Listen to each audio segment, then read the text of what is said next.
ನಮಸ್ಕಾರ ಸ್ನೇಹಿತರೆ, ನಮ್ಮ ಹೆಲ್ತ್ ಟಿಪ್ಸ್ ಇನ್ ಕನ್ನಡ ಯೂಟ್ಯೂಬ್ ಚಾನೆಲ್ಗೆ ಸ್ವಾಗತ.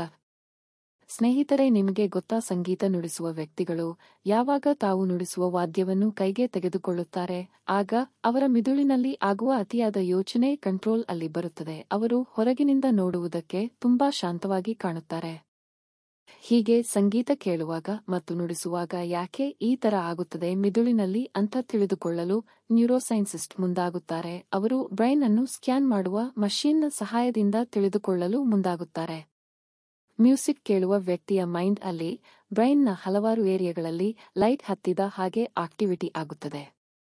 ಮಾಧುರ್ಯ ಮತ್ತು ಇತರೆ ರೀತಿಯ ಮ್ಯೂಸಿಕ್ಗಳನ್ನು ಪ್ರತ್ಯೇಕಿಸಿ ನೋಡಿದಾಗ ಒಂದೊಂದು ಮ್ಯೂಸಿಕ್ಗೂ ಒಂದೊಂದು ರೀತಿಯಲ್ಲಿ ಬ್ರೈನ್ ಬದಲಾವಣೆಯಾಗುವುದನ್ನು ಗಮನಿಸಿದರು. ಸಂಗೀತವನ್ನು ನುಡಿಸುವುದು ಇಡೀ ದೇಹದ ವ್ಯಾಯಾಮಕ್ಕೆ ಸಮ ಆಗಿರುತ್ತದೆ.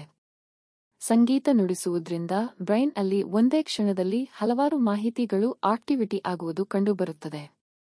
ಅಂದ್ರೆ ಕಣ್ಣು, ಕಿವಿ, ಮಿದುಳಿನ ಕಾರ್ಯ ಅತ್ಯಂತ ಜಾಗೃತ ಆಗುವುದು ಕಂಡುಬರುತ್ತದೆ. ಹೀಗೆ ಸಂಗೀತ ಕೇಳುವುದರಿಂದ ಮತ್ತು ಸಂಗೀತ ನುಡಿಸುವುದರಿಂದ ಎನರ್ಜಿ ಕ್ರಿಯೇಟ್ ಆಗುತ್ತೆ. ಅದನ್ನ ನಾವು ಇತರೆ ಚಟುವಟಿಕೆಗಳಿಗೆ ಬಳಸಿಕೊಳ್ಳಬಹುದು. ಸಂಗೀತ ಆಲಿಸುವುದು ಮತ್ತು ಸಂಗೀತ ಕೇಳುವುದು ಎರಡೂ ಕೂಡ ಬ್ರೈನ್ನ ಹೆಮಿಸ್ಫರ್ ಅನ್ನು ಕಂಟ್ರೋಲ್ ಮಾಡುತ್ತದೆ.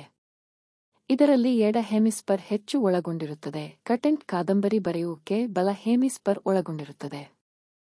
ಹೀಗೆ ಸಂಗೀತವು ಕಾರ್ಪಸ್ ಕ್ಯಾಲೋಸಮ್ ನ ವ್ಯುಲಮ್ ಮತ್ತು ಆಕ್ಟಿವಿಟಿ ಅನ್ನ ಹೆಚ್ಚು ಮಾಡುತ್ತೆ. ಈ ಕಾರ್ಪಸ್ ಕ್ಯಾಲೋಸಮ್ ಬಲ ಮತ್ತು ಎಡ ಹೆಮಿಸ್ಫರ್ ನಡುವೆ ಬ್ರಿಡ್ಜ್ ರೀತಿ ಕೆಲಸ ಮಾಡುತ್ತದೆ. ಹೀಗಾಗಿ ಕಾರ್ಪಸ್ ಕ್ಯಾಲೋಸಮ್ ಹೆಚ್ಚು ಆಕ್ಟಿವ್ ಆಗುವುದರಿಂದ ವಿಷಯಗಳು ಬಲ ಮತ್ತು ಎಡ ಭಾಗದ ಮಿದುಳಿನಲ್ಲಿ ಹೆಚ್ಚು ಸ್ಪೀಡ್ ಆಗಿ ಹರಿದಾಡುವುದರಿಂದ ಬ್ರೈನ್ ಹೆಚ್ಚು ಕ್ರಿಯೇಟಿವ್ ಆಗುತ್ತದೆ. ಅವರು ಹೆಚ್ಚು ವೇಗದಲ್ಲಿ ಕುಟುಂಬ ಮತ್ತು ಸಾಮಾಜಿಕ ಪ್ರಾಬ್ಲಮ್ ಅನ್ನು ಪರಿಹರಿಸುತ್ತಾರೆ. ಯಾಕಂದ್ರೆ ಸಂಗೀತ ಶಾರ್ಟ್ ಆಗಿ ಅರ್ಥ ಮಾಡಿಕೊಳ್ಳುವ ಕಲೆ ಕಳಿಸುತ್ತದೆ. ಬ್ರೈನ್ ಹೆಚ್ಚು ಆಕ್ಟಿವ್ ಆಗುವುದರಿಂದ ಇಂಟರ್ಲಿಂಕ್ ಟಾಸ್ಕ್ ಮತ್ತು ಇತರೆ ಪ್ಲಾನ್ ತಂತ್ರಗಳು ಮತ್ತು ಹಲವಾರು ವಿಷಯಗಳ ಮೇಲೆ ಒಂದೇ ಸಮಯದಲ್ಲಿ ಏಕಾಗ್ರತೆ ಸಾಧಿಸುವುದು ಇವನ್ನೆಲ್ಲ ಸುಲಭವಾಗಿ ಮಾಡುತ್ತಾರೆ. ಈ ಕ್ರಿಯೆಗಳು ಮೆಮೊರಿ ವರ್ಕ್ ಮೇಲೂ ಪ್ರಭಾವ ಬೀರುವುದರಿಂದ ಮೆಮೊರಿ ಚೆನ್ನಾಗಿ ವರ್ಕ್ ಆಗುತ್ತದೆ. ಕ್ರಿಯೇಟಿಂಗ್ ಆಗುವುದು, ಓಪನ್ ಆಗುವುದು, ಒಂದೇ ಸಮಯದಲ್ಲಿ ಹಲವಾರು ವಿಷಯಗಳು ನೆನಪಿಗೆ ಬರುತ್ತವೆ. ಸ್ನೇಹಿತರೆ, ಈ ವಿಡಿಯೋ ನಿಮಗೆ ಇಷ್ಟವಾದರೆ ಲೈಕ್ ಮತ್ತು ಶೇರ್ ಮಾಡಿ.